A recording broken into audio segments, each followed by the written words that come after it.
নাফ নদীতে বাড়ছে শত শত রোহিঙ্গা, টেকনাফ ও উখিয়া সীমান্ত কড়াকড়ি ও রাতের অন্ধকারে অনুপ্রবেশ করছে রোহিঙ্গা শরণার্থীরা।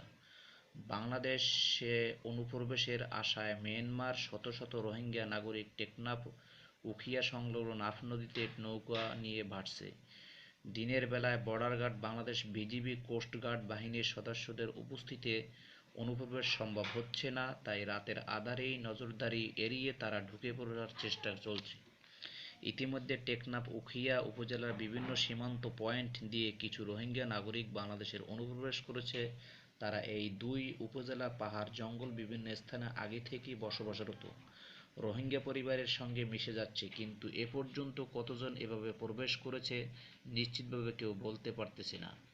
বিজিবি বা কোস্টগার্ড সূত্র মতে সোমবার রাত ৯টা থেকে গতকাল মঙ্গলবার সকাল ৬টা পর্যন্ত নাফ নদী অতিক্রম করে টেকনাফে অনুপ্রবেশের সময় রোহিঙ্গা নাগরিক বোঝাই ২০টি নৌকা মায়ানমারে ফেরত পাঠিয়েছে।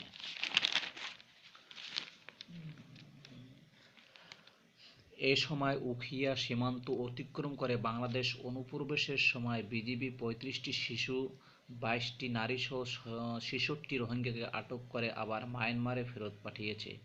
এর আগের কয়েক দিন উখিয়া টেকনাফ থেকে আরও ৩৪৫ রোহিঙ্গাকে মায়ানমারে ফেরত পাঠায় বিজিবি।